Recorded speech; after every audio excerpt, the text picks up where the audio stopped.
Hello friends, நான் உங்களில் ஒருவன். America, Australia, Japan, European countries and ரீசெண்டாக இந்தியா இப்படி உலக நாடுகள் எல்லாமே சைனா இந்த கொரோனா வைரஸ் விஷயத்தில் உலக நாடுகளை ஏமாத்துறதா சொல்லி சைனா மேலே கடுமையான குற்றச்சாட்டுகள் வச்சுட்டு இருக்காங்க. இப்போ இதில் மிகப்பெரிய ட்விஸ்ட்டாக அமெரிக்கா, ஆஸ்திரேலியா, இந்தியான்னு ஒட்டுமொத்தமாக 62 நாடுகள் இந்த கொரோனா வைரஸ் விஷயத்துக்கு சைனா மட்டும் இல்லை, வேர்ல்டு ஹெல்த் ஆர்கனைசேஷனும் தான் காரணம்னு வேர்ல்டு ஹெல்த் ஆர்கனைசேஷன் பக்கம் திரும்பியிருக்காங்க.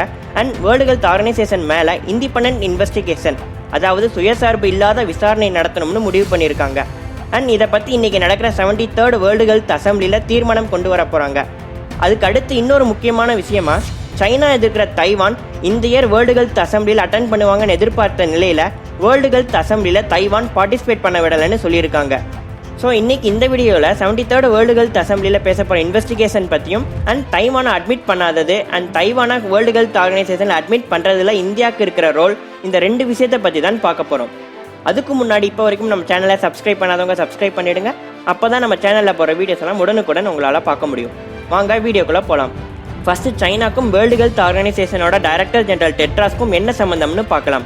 இந்தியாவில் prime minister and chief minister election எப்படி 5 years ஒன்ஸ் நடக்குமோ, அதே மாதிரி வேர்ல்டு ஹெல்த் ஆர்கனைசேஷனோட டைரக்டர் ஜெனரலுக்கும் 5 years ஒன்ஸ் எலெக்ஷன் நடக்கும்.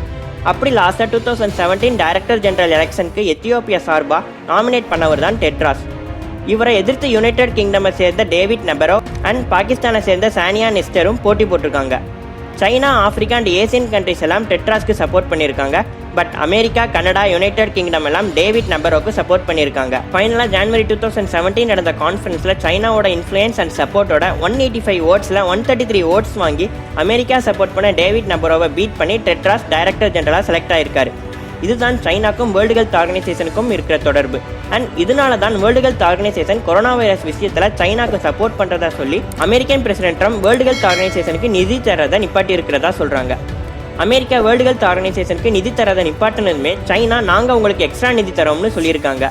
இப்போ இந்த இண்டிபெண்டன்ட் இன்வெஸ்டிகேஷன் பற்றி பார்க்கலாம். ஆஸ்திரேலியன் ஃபாரின் மினிஸ்டர் லாஸ்ட் மந்த்தே அமெரிக்கா சொல்கிறது போல் இந்த கொரோனா வைரஸ் விஷயத்தில் சைனா எடுத்த ஆக்ஷன் என்ன, ஃபஸ்ட்டு எங்கே ஆரிஜின் ஆச்சு, ஃபஸ்ட்டு பாதிக்கப்பட்ட நபர் யார், எப்படி அனிமல் கிட்டேருந்து ஹியூமனுக்கு வந்துச்சு, அண்ட் வேர்ல்டு ஹெல்த் ஆர்கனைசேஷன் இந்த விஷயத்தில் எடுத்த ஆக்ஷன்ஸ் எல்லாம் என்னென்னு, இந்த மாதிரி பல விஷயங்களை விசாரிக்க ஒரு இண்டிபெண்டன்ட் இன்வெஸ்டிகேஷன் ஸ்டார்ட் பண்ணணும்னு உலக நாடுகளோட ஆதரவை கேட்டாங்க.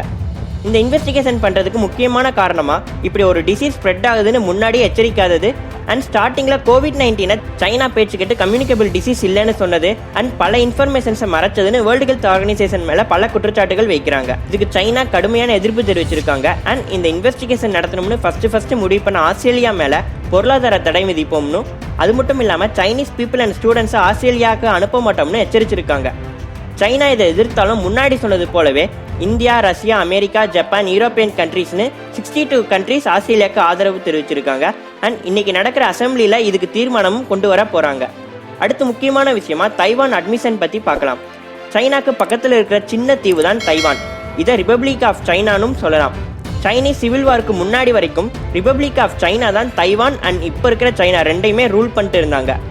பட் சைனீஸ் சிவில் வாரில் இப்போ ரூல் பண்ணுற communist party of China republic of சைனாவை பீட் பண்ணி 1949 இப்போ இருக்கிற சைனாவை ஆக்குபை பண்ணிட்டாங்க அண்ட் அதை பீப்புள்ஸ் ரிபப்ளிக் ஆஃப் சைனான்னு மாற்றிட்டாங்க. ஸோ இப்போ இருக்கிற சைனா அண்ட் தைவான் சேர்த்து ரிபப்ளிக் ஆஃப் சைனாவாக இருந்தது. People's republic of China and republic of சைனான்னு 2 ஸ்ப்ளிட் ஆகிடுச்சு. இதனால 1971 யுனைடெட் நேஷன்ஸில் இருந்த சைனாவோட சீட் எல்லாரோட சப்போர்ட்டோட பீப்புள்ஸ் ரிபப்ளிக் ஆஃப் சைனாக்கு போயிடுச்சு. அண்ட் ரிபப்ளிக் ஆஃப் சைனான்னு சொல்கிற தைவான் யுனைடெட் நேஷன்ஸ் சீட்டை இழந்துட்டாங்க. தைவான் அப்போலேருந்து எங்களை ஒரு தனி மெம்பராக வேர்ல்டு ஹெல்த் ஆர்கனைசேஷனில் அட்மிட் பண்ணிக்கோங்கன்னு கேட்டும் எந்த மெம்பர் ஸ்டேட்டுமே அதை அக்செப்ட் பண்ணல. 2008 to 2016 தைவானோட பிரசிடெண்ட்டாக இருந்த மாயிங் சைனா கூட ஃப்ரெண்ட்லியாக இருந்த ரீசன்னால 2009 2016 வரைக்கும் மட்டும் தைவானை வேர்ல்டு ஹெல்த் ஆர்கனைசேஷனில் அப்சர்விங் மெம்பராக அலோவ் பண்ணியிருக்காங்க. இந்த நிலையில தான் இப்போ அமெரிக்காவிலேருந்து உலக நாடுகள் எல்லாமே சைனாவை எதிர்க்கிறதுனால சைனா எதிர்க்கிற தைவானுக்கு உலக நாடுகள், அதுலேயும் முக்கியமாக அமெரிக்கா சப்போர்ட் பண்ண ஸ்டார்ட் பண்ணியிருக்காங்க. தைவானை வேர்ல்டு ஹெல்த் ஆர்கனைசேஷனில் ஒரு மெம்பரை ஆட் பண்ணணும்னு எல்லா நாடுகளுமே சொல்லிட்டு இருந்தாங்க. அண்ட் இன்னைக்கு நடக்கிற அசம்பிளியில் கூட தைவான் பார்ட்டிசிபேட் பண்ணுறதுக்கு அதிக சான்ஸ் இருக்குன்னு தான் சொல்லிட்டு இருந்தாங்க. பட் இன்னைக்கு தைவான் ஃபாரின் மினிஸ்டர் தைவானை இந்த இயரும் வேர்ல்டு ஹெல்த் அசம்பிளிக்கு வேர்ல்டு ஹெல்த் ஆர்கனைசேஷன் இன்வைட் பண்ணலன்னு சொல்லியிருக்காங்க. அண்ட் இதுக்கு முழுக்க சைனாவோட ப்ரெஷர் தான் ரீசன்னு சொல்லியிருக்காங்க. இது மூலமாக வேர்ல்டு ஹெல்த் ஆர்கனைசேஷன் தைவானில் இருக்கிற 23 மில்லியன் பீப்புளை கண்டுக்காம சைனாக்கு சப்போர்ட் பண்ணுறாங்கன்னு சொல்லியிருக்காங்க. அண்ட் இப்போ கொரோனா வைரஸ் இஷ்யூ போயிட்டு இருக்கிறதுனால இந்த இயர் லாஸ்ட் வரைக்கும் இதை பற்றி நாங்கள் பேச மாட்டோம்னு சொல்லியிருக்காங்க. ஸோ தைவான் வேர்ல்டு ஹெல்த் ஆர்கனைசேஷனில் ஒரு மெம்பரை ஆட் பண்ணுறதுக்கு சீக்கிரமே ஓட் கவுண்ட் நடக்கும்னு எதிர்பார்த்த நிலையில் சைனாவோட ப்ரெஷர்னால வேர்ல்டு ஹெல்த் அசம்பிளியில் கூட தைவானால் அட்டன் பண்ண முடியாத நிலை ஏற்பட்டிருக்கு. ஸோ தைவான் வேர்ல்டு ஹெல்த் ஆர்கனைசேஷனில் ஒரு மெம்பரை ஆட் பண்ணுறதுக்கு சீக்கிரமே ஓட் கவுண்ட் நடக்குமான்னு தெரில. பட் அப்படி நடந்தால் அதில் எல்லா நாடுகளோட சப்போர்ட்டை விட இந்தியாவோட சப்போர்ட் தான் முக்கியமாக பார்க்கப்படும். இதுக்கு காரணம் மே 22 இருந்து அடுத்த 1 இயருக்கு இந்தியா தான் சேர்பர்சன், அதாவது 34 மெம்பர்ஸ் இருக்கிற வேர்ல்டு ஹெல்த் ஆர்கனைசேஷன் எக்ஸிக்யூட்டிவ் போர்டோட ஹெட்டாக இருக்க போகிறாங்க.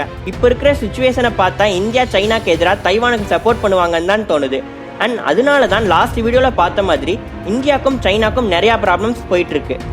ஸோ இந்தியா தைவானுக்கு சப்போர்ட் பண்ணுவாங்களா அண்ட் தைவான் சீக்கிரமே வேர்ல்டு ஹெல்த் ஆர்கனைசேஷனில் மெம்பராக ஆவாங்களா இல்லையான்னு அடுத்து தான் தெரியும். அண்ட் வேர்ல்டு ஹெல்த் ஆர்கனைசேஷன் சைனாக்கு சப்போர்ட்டாக செயல்பட்டாங்களான்னு இந்த இண்டிபெண்டன்ட் இன்வெஸ்டிகேஷனோட முடிவில் தான் தெரிய வரும். இதுதான் நான் உங்ககிட்ட ஷேர் பண்ணணும்னு நினச்ச 2 விஷயம். அண்ட் நீங்கள் இதை உங்களுக்கு தெரிஞ்சவங்க எல்லாருக்குமே ஷேர் பண்ணுங்கள். தைவானை இன்னைக்கு நடந்த வேர்ல்டு ஹெல்த் அசம்பிளியில் இன்வைட் பண்ணாதது பற்றியும் அண்ட் இந்தியா தைவானுக்கு சப்போர்ட் பண்ணணுமா பண்ணக்கூடாதான்னு உங்களோட ஒப்பீனியனை கீழே கமெண்ட் செக்ஷனில் மென்ஷன் பண்ணுங்கள். Stay home, stay safe. Thank you friends.